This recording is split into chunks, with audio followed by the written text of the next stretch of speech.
안녕하십니까?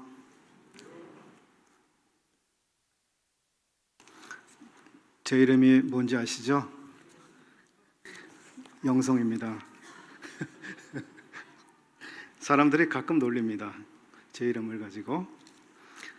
영성이 좋은 형제님. 놀림을 많이 받습니다. 오늘 본문에 보시면 그 미가라고 하는 사람이 나오는데, 이 사람의 이름도 참 좋은 이름이었습니다. 미가라고 하는 그 이름이 가지고 있는 의미는 여호와와 같은 이 누구이냐, 이런 의미랍니다. 참 여호와를 경외하고 존중하고 여호와의 능력이 그의 삶에서 나타나고 그러한 삶이 되었으면 하고 지어진 이름이 미가였는데, 오늘 본문에서 우리들이 보는 것처럼 미가의 삶을 통해서 우리들이 받는 느낌은 대단히 혼란스럽고 또 두렵고 그렇습니다. 오늘 17장부터 이제 사사기의 마지막까지 부분은 이제 사사기의 맨 후미를 장식하고 있는데요. 제가 성경을 잘 이해하지 못했던 당시에 이 17장부터 이 마지막 부분까지의 내용이 이제 사사 시대의 마지막 부분을 기록해 주고 있는 내용이라고 이해를 했었습니다. 그러나 이제 공부를 해 보니까 이 부분은 사사 시대의 마지막 부분을 기록해 주고 있는 아주 어두운 그 시대를 말해주고 있는 것이 아니라, 어떤 분이 이렇게 표현했습니다. 이 부분은 마치 사사기의 부록과 같은 부분이다, 이렇게 얘기했습니다. 부록. 그래서 지난 16장까지 해서 사사기의 모든 스토리는 끝이 났고, 이제 여기는 부록입니다. 그래서 사사기 전체를 다시 한번 뒤돌아보면서 정리하고 평가하는 이런 의미를 가지고 있는 본문이라고 하는 것입니다. 즉, 이 부분은 사사기의 맨 앞부분처럼 이 사사기 역사 전체가 얼마나 혼란스럽고 무질서하고 또 어둡고 방향이 없고 영적이지 않았는지를 다시 한번 정리해서 그 시대의 특징을 우리에게 이야기해주고 있는 단락이라고 하는 것입니다. 오늘 17장은 크게 파트가 두 가지로 나누어지는데, 먼저는 1절부터 6절까지 한 파트가 되고요. 그 다음은 7절부터 13절까지 단락이 됩니다. 앞부분은 미가 개인 집에 있어서의 혼란스러운 모습을 보여주고 있습니다. 뒷부분은 이스라엘의 그 제사장 사역이 이 시대에 얼마나 혼란스러웠는지를 보여주고 있는 사역의 어두움을 말해주고 있습니다. 제가 본문을 읽다 보니까 거룩히 구별했다라고 하는 표현이 두 군데가 나오고 있습니다. 먼저는 3절에 하반절입니다. 이 은을 여호와께 거룩히 드리노라. 그러므로 내가 이제 이 은을 내게 도로 돌리리라. 잃어버렸던 은, 사실은 등잔빛이 어두웠죠. 은을 다시 돌려받게 됐는데 그 은을 다시 아들에게 주고 있습니다. 그러면서 이 은을 거룩하게 구별해서 여호와께 돌려드리는 의미로 너에게 다시 준다. 그런데 미가가 그 은을 4절에 다시 어머니에게 주었습니다. 그리고 어머니는 두 가지 신상을 만들고 있습니다. 은장색에게 주어서 한 신상은 새기고 한 신상은 부어 만들어서 두 개의 신상을 만들고 있습니다. 제가 중학교 미술 시간에 그 조각과 소조에 대해서 배운 기억이 있습니다. 조각과 소조. 조각은 무엇인가를 이렇게 큰 덩어리에서 자르거나 파가지고 어떤 형태를 만들어내는 거고, 소조는 어떠한 물질을 가지고 이렇게 만지거나 틀에 부어서 일정한 형태를 만들어내는 것이죠. 서시원 형제님 잘하시겠군요. 여기 신상이 두 가지로 형태로 해서 만들어지고 있습니다. 그리고 또 다른 거룩히 구별된 것은 또 12절에 나오고 있습니다. 미가가 레위인을 거룩히 구별하며, 이렇게 구별하고 있습니다. 자, 하나는 은이라고 하는 물질을 거룩하게 구별해서 여호와께 드린다고 표현하고 있고, 또 다른 하반절에서는 특별한 사람을 거룩하게 구별해서 여호와께 드리는 것으로 나타나고 있습니다. 그렇지만 전체 이야기를 이해하고 있는 우리들이 아는 것처럼 이 거룩히 구별된 것은 참 그 용어를 사용하기에 매우 적절치 않은 그런 구별이라고 하는 것을 우리들이 알고 있습니다.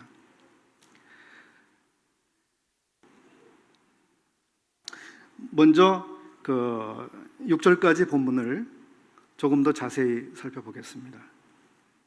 여기 보시게 되면 미가의 어머니는 굉장히 큰 부자 여성이라고 하는 것을 알 수 있습니다. 그녀의 재산이 총 얼마나 됐었는지 우리들이 알 수는 없겠습니다. 그러나 여기 잃어버린 현금만 했을 때 1100은화 세겔로 나오고 있습니다. 그 당시에 이 돈의 가치가 얼마나 됐을까요? 구약 성경에서 제사장 한 사람에게 1년에 준 사례가 은 10개를 주었다고 합니다. 그러면 1100세겔이면 제사장 한 사람이 100년에 해당되는 사례에 해당되는 아주 큰 돈이라고 하는 것을 알 수 있습니다. 그래서 미가의 어머니는 대단히 부유한 여성이었고, 미가의 집은 그 당시에 그 지역에서 매우 부유한 가정이었다 하는 것을 우리들이 알 수 있습니다. 대단히 유명했고 또 영향을 끼칠 수 있는 그런 가정이었습니다. 6절까지 내용에서 우리가 미가가 하나님의 말씀에 어떻게 저촉되는 그런 행동들을 했는지 한번 생각해 보겠습니다. 어떤 잘못된 것이 있었을까요? 첫 번째는 다른 사람의 것을 탐냈습니다. 그 다음은 다른 사람의 것을 도적질했습니다. 또 거짓말을 하고 있었습니다. 그 다음 가정에 자기 아들을 제사장을 삼고 있었습니다. 그리고 그의 집에 신상이 있었습니다.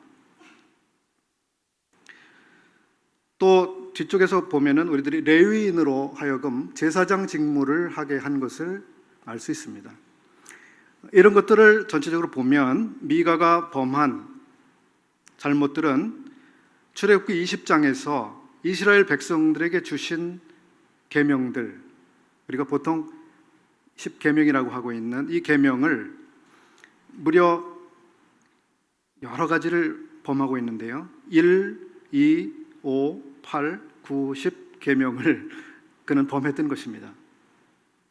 얼마나 그가 하나님이 그렇게 하지 말라고 한 그러한 점들에 대해서 잘못된 그러한 일을 행했는지 우리들이 알 수 있습니다. 그렇게 하면서도 자기는 거룩하게 구별해서 여호와께 드린다고 하는 그런 생각을 했는지 모릅니다.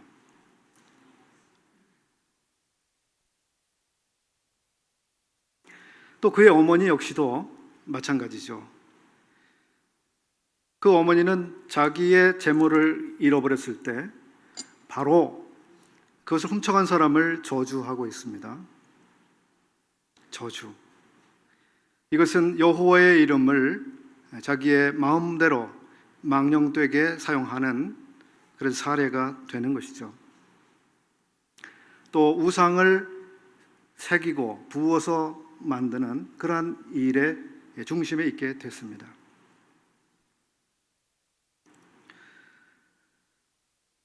이렇게 해서 그 어머니와 아들은 하나님께서 이스라엘에게 명령하신 그 명령으로부터 아주 멀리 떠나 있고 또 거역하고 있는 그런 삶을 살아가고 있다고 하는 것을 우리들이 발견할 수 있습니다.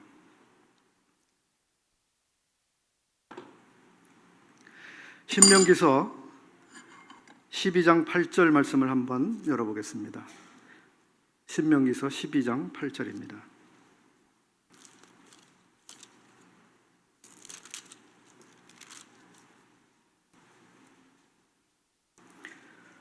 예, 5절을 먼저 보겠습니다.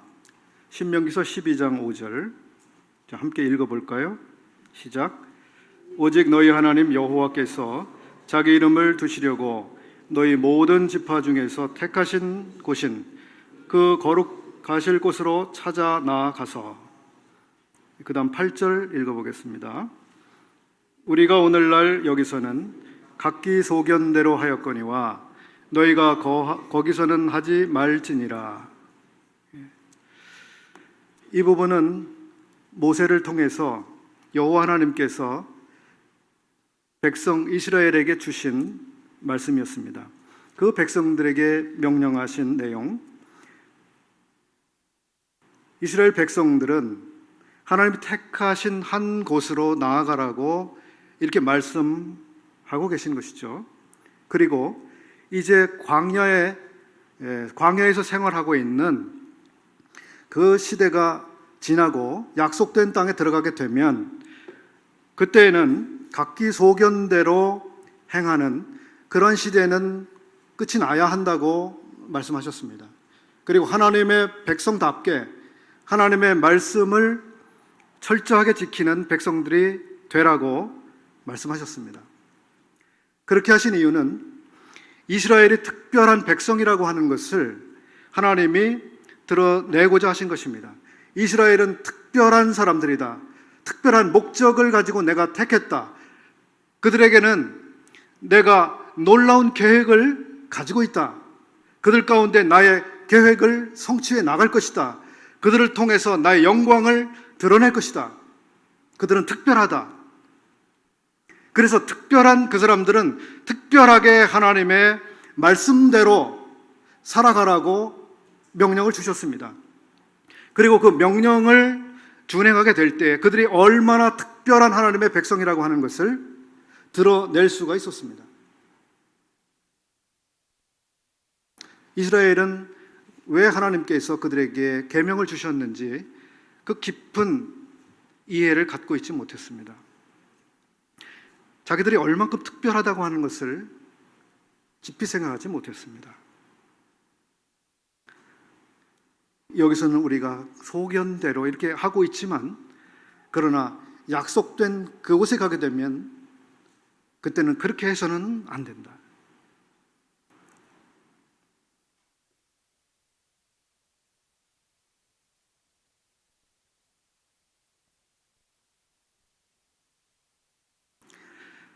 이제 두 번째 파트 7절부터 13절까지 사역 가운데서 보여지고 있는 혼란 그리고 무법상인데요. 거기에 나와 있는 한 사람, 레위인은 이름이 요나단입니다. 그 이름이 어디 나올까요? 뒤쪽에 보시면 18장 30절에 그 이름이 나오고 있습니다. 그 사람은 레위인이고, 레위인인데 유다 베들레헴에 거주하고 있었습니다. 레위인이 베들레헴에 거주하는 것은 여호와 하나님께서 거주하라고 주신 이 거주의 경계를 이미 떠난 상태였습니다. 레위인들에게 준 성읍이 아니었습니다. 그곳에 이 레위인 요나단이 베들레헴에 살고 있었고, 거기서 더 떠나서 이제는 자기의 직업을 찾아서, 거처를 찾아서 방황하고 있는 모습이 여기 나오고 있는 것이죠. 그는 하나님의 선택받은 사람이었습니다. 하나님께서 특별하게 레위인을 선택하셨습니다. 성막에서 봉사하도록 그들을 선택하셨습니다. 정말 특별한 부르심이었습니다. 그리고 그들에게는 여호와 하나님께서 주시는 특별한 기업이 있었습니다. 이곳저곳을 돌아다니지 말고 여호와 하나님께서 주신 그 기업으로 만족하면서 살도록 그렇게 부르셨습니다. 여기 이 레위인은 그런 하나님의 부르심에 순종하지 않는 이런 삶을 살아가고 있는 것입니다. 우리가 본문에서 보는 것처럼 이 레위인과 미가의 각각의 필요가 서로 딱 맞아떨어져서 한 사람은 고용을 하고 한 사람은 고용을 당하는 이런 이야기가 되고 있습니다.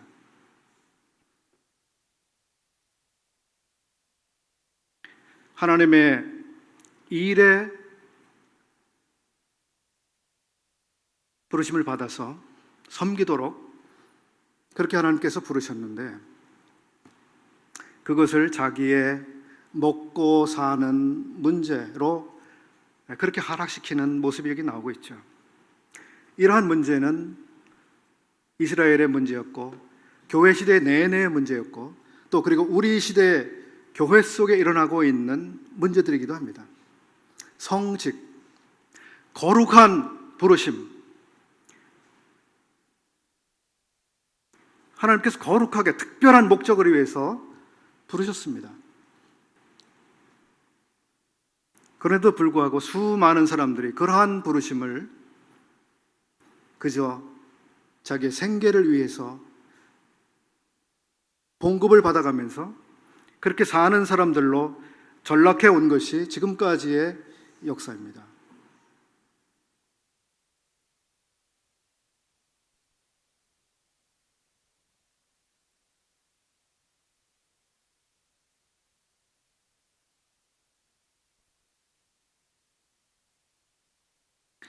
오늘 본문 가운데 제 마음에 새겨지는 표현이 있습니다.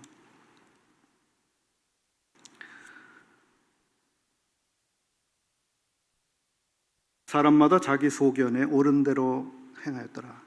앞에서도 이한조 형제님이 읽어주었습니다. 자기 소견에, 자기 눈에 보기에 옳은 대로입니다. 영어 표현대로 하자면, 또 우리 한자 그대로 표현대로 하자면 자기 눈에 보이는 옳은 대로 행하였더라라는 뜻입니다. 내 눈에는 이게 옳은 것 같아. 이게 좋은 것 같아. 이것은 반대로 말하면 무엇입니까? 기준이 없어졌다고 하는 것을 의미하고 있습니다. 그리고 기준이 자기 자신이 그 기준을 얼마든지 정해서 그렇게 하고 있다고 하는 것을 의미하고 있습니다. 하나님께서 우리에게 내 소견대로 하거라, 네 소견대로 해도 좋다, 그렇게 말씀하신 곳이 있습니까?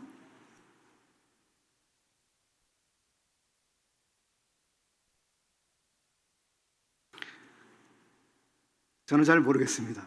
그러나 저는 여기서 우리에게 주신 자유의지 그리고 하나님 앞에서의 책임에 대해서 우리가 좀 더 균형 잡힌 또 공정한 생각을 해야 되지 않나 하는 생각을 했습니다. 하나님께서는 우리들에게 자유의지를 주셔서 자유롭게 선택할 수 있는 기회를 스스로 결정하도록 하셨습니다. 그리고 그 첫 번째 자유의지를 사용한 이야기가 창세기 2장에서 나오고 있는 것이죠. 사람에게 자유를 주셨습니다. 네가 결정할 수 있어. 네가 결정해. 그건 네 자유야. 그렇지만 책임은 있는 것이야.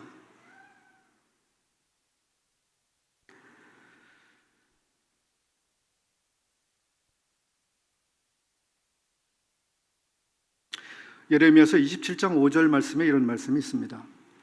나는 내 큰 능과 나의 든 팔로 땅과 그 위에 있는 사람과 짐승들을 만들고 나의 소견에 옳은 대로 땅을 사람에게 주었노라.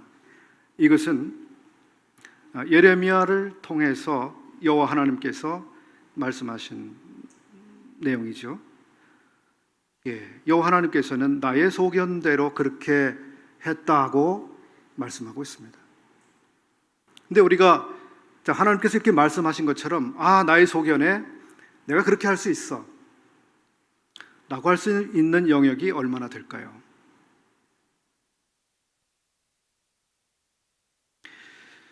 열왕기하 5장 11절 아주 유명한 말씀인데요. 나아만이 노하여 물러가며 가로되 내 생각에는 저가 내게로 나와 서서 그 하나님 여호와의 이름을 부르고 당처 위에 손을 흔들어 문둥병을 고칠까 하였도다. 이 사람들에게는 자기의 소견, 자기의 생각이 있습니다. 그리고 그것이 많은 경우에는 여호와 하나님께서 바라시는 혹은 요구하시는 대로부터 상당히 떠나 있는 그러한 생각이라고 하는 것을 우리들이 알고 있습니다.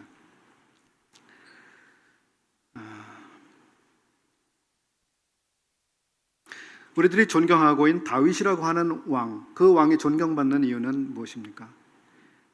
그가 일이 있을 때마다 중요한 상황마다 그 여호와 하나님 앞에 나아갔다는 것이고 여호와 하나님께 어떻게 해야 되느냐고 물으러 나아갔다고 하는 것입니다. 그래서 그는 자기의 소견대로 살아가는 사람이 아니라 여호와 하나님의 뜻을 확인하고 여호와 하나님의 말씀을 따라서 그렇게 살아가는 사람이었기 때문에 그 왕이 존경받는 왕이 됐다고 하는 것을 우리들이 알고 있습니다.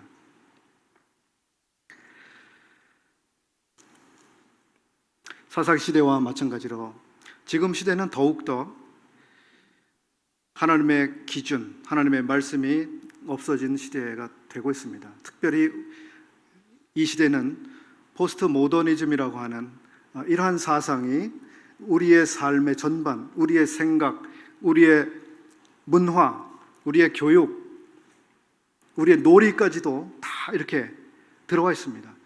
그래서 절대적인 가치관, 절대적인 생각, 절대적으로 옳다고 하는 것은 존재하지 않는다라고 하는 생각을 대부분의 사람들이 하는 이 시대가 되었습니다. 참 위험한 시대가 됐죠.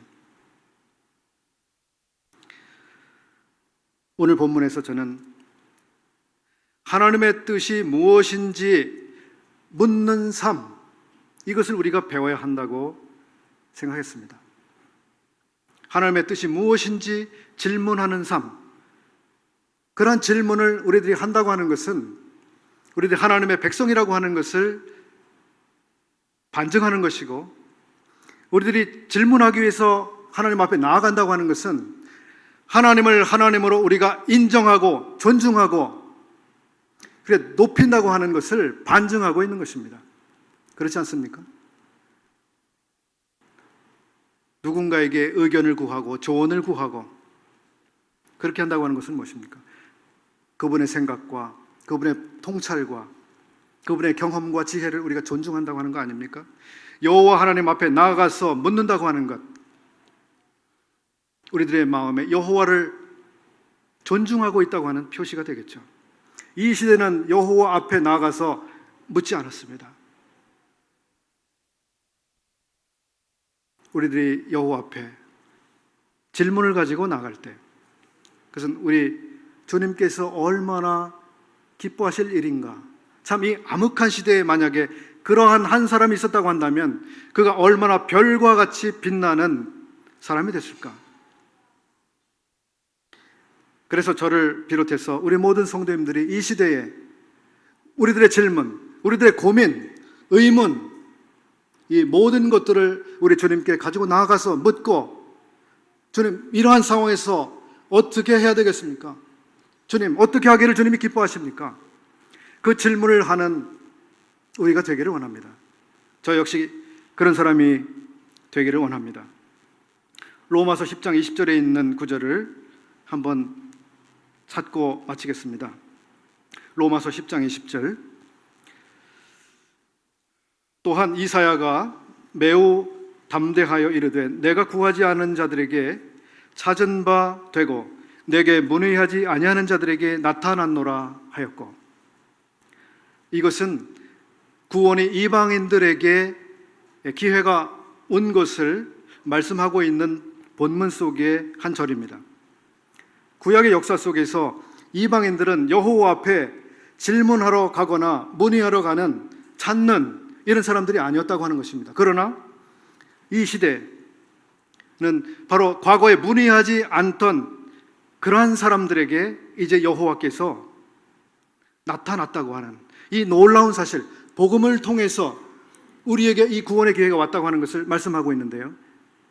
그렇다면 이제 그러한 은혜를 통해서 우리가 우리 주님을 만났다고 한다면, 이 놀라운 구원을 얻었다고 한다면 우리가 더 이상 문의하지 않는 사람이 아니라 바로 우리 주님 앞에 문의하려 나가는 그런 사람들이 되기를 주님이 또한 기대하시지 않겠는가, 이것이죠.